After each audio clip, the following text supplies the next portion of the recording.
আসসালামু আলাইকুম ওরহমতুল্লাহি ওবরাকাতুহু। আশা করি আপনারা সবাই আল্লাহ তাআলার অশেষ রহমতে ভালো আছেন। প্রিয় ভাই ও বোনেরা, আজ আমরা এমন একটি বিষয় নিয়ে কথা বলবো যা আমাদের ঈমান ও আমলের জন্য অত্যন্ত সংবেদনশীল। এমন একটি বিষয় যার কারণে একজন মানুষ সারা জীবন ইবাদত করেও ধ্বংস হয়ে যেতে পারে, আবার একজন সাধারণ মানুষ আল্লাহর অতি প্রিয় বান্দায় পরিণত হতে পারে। ভাই ও বোনেরা, আমাদের প্রত্যেকের ভেতরে এমন একটি গোপন শত্রু লুকিয়ে থাকে যাকে আমরা সহজে চিনতে পারি না। সে চুপচাপ কাজ করে, শব্দ করে না, কিন্তু তার ক্ষমতা ভয়ঙ্কর। এই শত্রু পাহাড় সমান নেক আমলকেও এক নিমেষে ধুলোয় মিশিয়ে দিতে পারে। সেই শত্রুর নাম হল অহংকার। আর এর ঠিক বিপরীতে এমন একটি গুণ আছে যা মানুষকে আল্লাহর কাছে সম্মানিত করে তোলে, আসমানের বাসিন্দাদের কাছেও পরিচিত করে তোলে। সেই গুণটির নাম হল বিনয়। আল্লাহ তাআলা কোরআনে আমাদের এমন একটি ঘটনা শুনিয়েছেন যা পড়লে ঈমান কেঁপে ওঠে। ইবলিসের পতনের ঘটনা। ইবলিস কোনো সাধারণ সৃষ্টি ছিল না। সে কাফের হয়ে জন্মায়নি। সে হাজার হাজার বছর আল্লাহর ইবাদত করেছিল, ফেরেশতাদের সাথে আসমানে অবস্থান করেছিল, আল্লাহকে চিনত, আল্লাহর আদেশ জানত। কিন্তু তার ভেতরে ছিল একটি মারাত্মক রোগ, নিজেকে বড় মনে করার রোগ। যখন আল্লাহ তাআলা আদম আলাইহিসসালামকে সৃষ্টি করে ফেরেশতাদের ও ইবলিসকে নির্দেশ দিলেন আদমকে সিজদা করার জন্য, তখন সবাই সিজদায় পড়ে গেল, কিন্তু একজন দাঁড়িয়ে রইল। সে বলল, আনা খাইরুম মিনহু, আমি তার চেয়ে শ্রেষ্ঠ। আমি আগুন থেকে সৃষ্টি, আর সে মাটি থেকে। ভাই, এই একটি আমি শব্দই তাকে ধ্বংস করে দিল। একটি সিজদা না করার কারণে নয়, বরং এক ফোঁটা অহংকারের কারণে তার হাজার বছরের ইবাদত বরবাদ হয়ে গেল।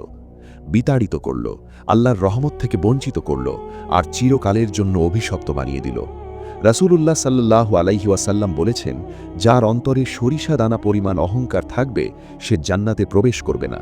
ভাই, একটু ভাবুন, সরিষা দানা কতটুকু? এখন আসুন এর ঠিক বিপরীত একটি চরিত্রের দিকে তাকাই। সৃষ্টির শ্রেষ্ঠ মানব, নবীদের সর্দার, আল্লাহর সবচেয়ে প্রিয় বান্দা, আমাদের প্রিয় নবী হযরত মুহাম্মদ সাল্লাল্লাহু আলাইহি ওয়াসাল্লাম। তার যদি অহংকার করার অধিকার থাকত, তবে সেই অধিকার তারই ছিল।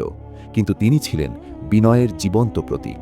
তিনি নিজের জুতা নিজেই সেলাই করতেন, ঘরের কাজে পরিবারের সাথে সাহায্য করতেন, দাস ও গরিব মানুষের সাথে মাটিতে বসে খাবার খেতেন।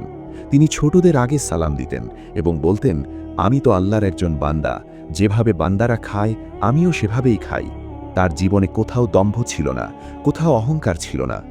ভাই ও বোনেরা, মক্কা বিজয়ের দিনের সেই দৃশ্যটা একটু কল্পনা করুন। ২০ বছরের জুলুমের পর নিজের শহর বিজয় করে রাসূল সাল্লাল্লাহু আলাইহি ওয়াসাল্লাম মক্কায় প্রবেশ করছেন। সেই সময় তার মাথা উটের পিঠের সাথে নুইয়েছিল আল্লাহর শুকরিয়ায়। কোনো প্রতিশোধের ঘোষণা নেই, কোনো অহংকার নেই, শুধু বিনয় আর ক্ষমা।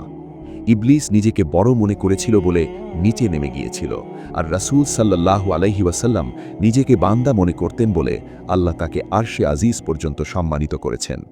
এখন ভাই, আসুন নিজেকে প্রশ্ন করি, আমি কি আমার টাকা, আমার চেহারা, আমার শিক্ষা, আমার জনপ্রিয়তা নিয়ে অন্যকে তুচ্ছ করছি? আমি কি কাউকে ছোট করে কথা বলছি? মনে রাখবেন, আপনার যা কিছু আছে সবই আল্লাহর দান। তিনি চাইলে ১ সেকেন্ডেই সব কেড়ে নিতে পারেন। বিনয় মানে নিজেকে ছোট করা নয়, বিনয় মানে নিজের সীমা জানা। বিনয় মানে কথা বলার সময় নিচু স্বরে কথা বলা, আগে সালাম দেওয়া, নিজের ভুল স্বীকার করার সাহস রাখা। আর অহংকার মানে অন্যকে ছোট করা, নিজেকে বড় ভাবা, আর আল্লাহর নেয়ামতকে নিজের যোগ্যতা মনে করা। আসুন আমরা ইবলিসের পথ থেকে দূরে থাকি, আর রাসূলুল্লাহ সাল্লাল্লাহু আলাইহি ওয়াসাল্লামের বিনয়ী জীবনের পথে চলার চেষ্টা করি। আল্লাহ আমাদের অহংকার থেকে হেফাজত করুন এবং বিনয়ী বান্দা হিসাবে কবুল করুন। আমিন। আজকের মতো এখানেই শেষ করছি। ভিডিওটি ভালো লাগলে শেয়ার করে অন্যদেরও মনে করিয়ে দিন। দেখা হবে ইনশাআল্লাহ পরবর্তী কোনো ভিডিওতে। আসসালামু আলাইকুম ওয়া রাহমাতুল্লাহি ওয়া বারাকাতুহু।